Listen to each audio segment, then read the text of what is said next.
for once, and I'll pose this back to you guys, did the injury gods finally help the Sixers out? And instead of hurting Embiid going into the playoffs, he hurts him in the middle of the season. And then he comes back with 6 games to go, fully rested, in shape, by the way. This guy looked like he was 25 pounds lighter last night. I'm so locked in. I'm ready to go. I'm ready to run through a brick wall. Let's get into it, man.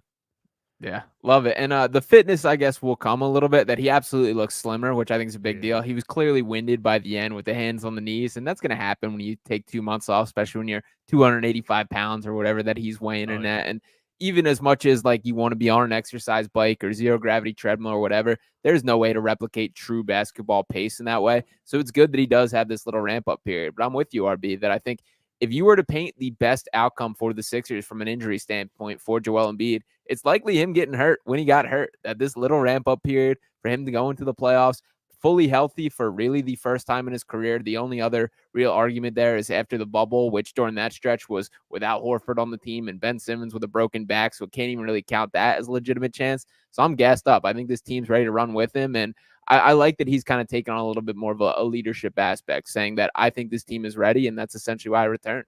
And you know what I want to say to that, too? I went back and forth with some people last night because I said that Embiid didn't miss a beat. And I feel like people misunderstood what I was saying. Not that he played a perfect game by any means, but I expected him to come in and play 6 to 10 minutes, not look that good, be out of shape. Now, he was running around. Nurse threw him right into the fire, and he was ready to answer. And you know what happened last night? Joel Embiid made winning plays. We'll talk about a couple others that made winning plays. But when it came down to the end, when it mattered in crunch time, I didn't think Embiid was coming back in. No. He said, Coach, put me in. His hands were on his knees. He was gassed. But you know what he did? He had one of the best defensive plays I've ever seen him make. He was locked in for a full 24, steals it away, goes coast to coast, and draws the foul.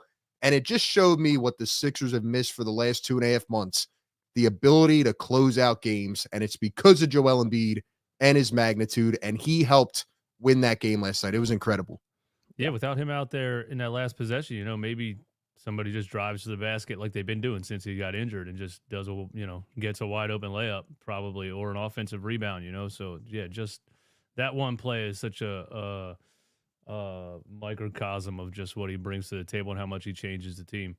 Yeah, let's get into it, man. So yeah, let's start with first impressions of Joel Embiid's return. My first impressions are, again, just like you said, I thought it was incredible. I expected him to come out and get some conditioning and jog up and down the floor and maybe sit down in the second half. I didn't, especially once the game got close and like you said, it was 4 minutes left and he came back in. I was like, wait, he's coming back in? That's really happening? They're really trying to use him to attempt to win this game. I just thought they were going to use the last couple of games of the season to be like, listen, we don't really care that much to fight our way out of the play-in. We're going to live with where we are right now, and we're just going to get him back in the swing of things. For him to be a major part of dragging the team to victory was just it blew my mind. I didn't see that coming. My overall assessment of what he looked like, he was definitely tired. He was definitely winded. And anytime you play basketball after not playing for a couple of months, it's that first wind. That first 5 minutes you're running, it feels like you got punched in the chest.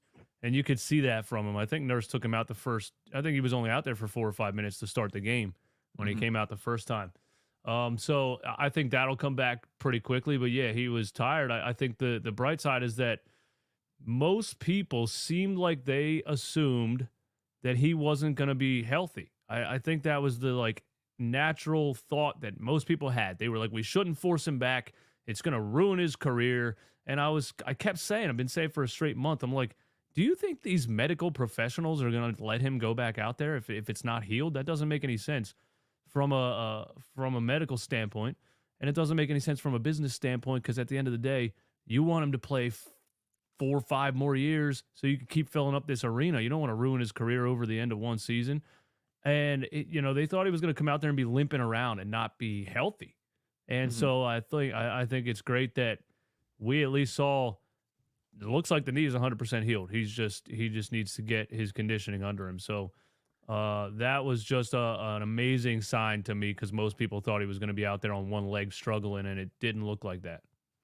Yeah, absolutely. And I'm with you, DJ. I saw a ton of that as well, of people really speculating that. And from like a logistics standpoint, it didn't make sense either. That we kind of were expecting this to be a 6 to 8 week injury. That yesterday marked exactly 8 weeks post surgery. That is the normal timeline for this type of thing. And I know there's always the weirdness surrounding the Sixers going down to last night to him being even made available, that it's just not as normal as a traditional team. That's just the Sixers that we deal with. But he did look himself. He did look healthy. And I even think there was like a spryness to his movement that I hadn't seen in a couple of years from Joel. His kind of lateral side to side, I think is probably directly correlated to him dropping some pounds and being thin. But he will play himself more into shape. But just that little bit of movement, I was really impressed with. And also another area that I thought he took some significant strides forward at the start of this year was as a playmaker. And I thought that carried right into last night, that the decisions were fairly sharp. He was good as a passer. He was adjusting to double teams. Those were the steps that he took early on in the season. And it was nice to see that he didn't take any strides backwards in that during his time off.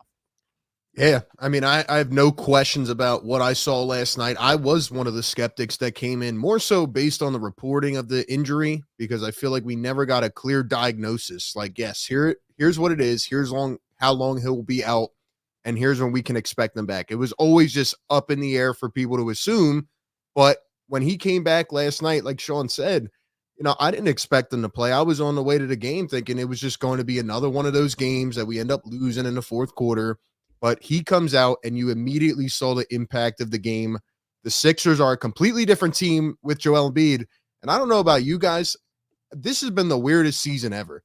Like, do we remember that James Harden and PJ Tucker started this year on the team? And then at one point, the Sixers had no issues closing teams out. They would get to the fourth quarter and rest all their starters. Then Joel Embiid went down. It feels like we were in no man's land. And now it feels like they can contend with some of the greater teams with Joel Embiid back on the floor. I don't know. This whole season's just been like, it almost feels like timeless in a way. And here we are heading into the playoffs. The Sixers, nobody's going to think of them as a contender. Nobody's going to think of them as a team that can really make some noise. And I feel like it's because they forgot what this team looked like with Joel Embiid before. So in my eyes, all they can do is get better. All Joel's going to do is get better, in better shape, and get more comfortable. Let's, remember, he hasn't played with Buddy Hield. He hasn't played with Campaign, Kyle Lowry. So now you have a sample size to see what you can throw out there. And yeah, I thought Nurse kind of played him a little bit too much last night, but it seemed like he was ready to handle it. And you got the W. That's all that matters. I think I heard that he was waving off Paul Reed a lot of times. So I think Nurse was trying to sub him out. And he was like, no. There was one point where Matt Cord actually announced Paul Reed coming in, and Reed ran in, and Joel said, no, go back to the bench. And then Matt Cord said, oh, not yet. Sorry. And it was just, everybody was laughing because Joel said, nah, like, keep me out there. And I think one thing we've learned, no matter what you think about Joel, this guy wants to win, man. He would not be back on the floor. There are some guys in this league that would have hung it up for the rest of the season. Not Joel Embiid. He wants to win. Yeah, I think I was going back to his rookie season, also against the Oklahoma City Thunder, his debut. But there was a game his rookie season that went into overtime, and he was on a minutes restriction, and he wasn't allowed to come back in the game, and he kicked the benches, and that was like an iconic thing. And I was just picturing that. I'm like, what if he's on a minutes restriction, and this is a close game, and he's not allowed to come back in? What's he going to do? But I guess at this point in his career, he's allowed to say, no, I'm staying out, guys. Go back to the bench. I'm good. Yeah. And you want that out of them. That's a good trait in a player, to have that desire to win. That, to me, like, sets the tone for the team. That's what we're about, especially in a first game back, of having kind of not just the stones, but the desire to wave off a guy and say, no, I'm staying and I'm playing this game. So I think Joel is built like that far more than he gets credit across national circles. And I'm with you, RB, that I think there's a lot of guys that straight up aren't, that they are in it for the paycheck, that they know their worth, or aren't going to risk one game over the long-term potential. I like that Joel has that fight on a night in and night out standpoint, and it's cool that he showed that last night. So I was impressed with that, and I do think that sets the tone for the entire organization. I'm much more glad that he came back last night. Now that I think about it, when we look forward, I mean, tomorrow is probably the biggest game of the season. You're going up against Miami. If you lose that game, you're probably going to be locked into the 8 seed. Not for sure, but this is a huge opportunity to kind of pull within. And I'm sure we'll talk about the play-in and all that, but tomorrow's a big game. So to try to throw him out in the fire in Miami, where he typically struggles, I don't think that would have been the best idea to just start off with. Was that, Yeah. at first I thought you were saying he's ruled out already tomorrow. I think that's not what you were saying, right? He's No, I was questionable. saying I'm glad he played yesterday instead of his first game Yeah, being yeah. against the Heat, because that would just be a tough way to like throw him into the mix, you know? Hmm. Yeah, absolutely. Yeah, I think Oklahoma City was a good one to start with. I was saying that I'm like, you know, they last time we played them, they didn't do anything special. They let Chet guard him one on one the whole first half, really. And I mean, let's be serious. You know, that's basically. And I like Chet a lot, and he plays hard, but he's a third of the size of Joel Embiid, width wise at least.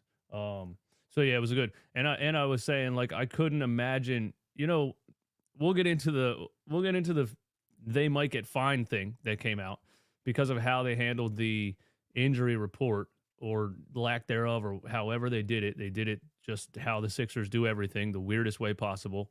But yeah, I was saying like if the knee's healthy and he's been through scrimmages and all he needs is his conditioning, then why wouldn't he play against Oklahoma City? I couldn't figure out actually why he was ruled out because I was like, Yeah. what are they going to list as a reason?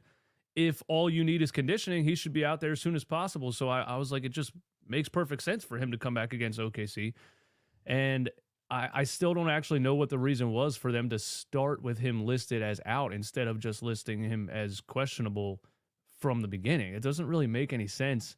And do you think it's like a strategy that the team uses and they keep getting fined by the NBA, or are they actually that bad at their job that like whoever was supposed to change it to questionable like forgot or something? You get all the way to Yeah. the game and they're like, "Oh, he's playing. Wait, you were supposed to let us know if he's playing." I Yeah. don't get it, man. You Yeah, it know, is bizarre. Go ahead, RV. now I was just gonna say, I was thinking about that too. And Tyrese Maxey was actually the guy that went to shoot around, who I thought was going to play, and they ruled him as questionable originally, and he ends up not playing. And Joel, the guy that didn't go to shoot around, ends up playing. So I don't know. I don't know what to figure out. I think they're just kind of bad at their job, but that's just me personally.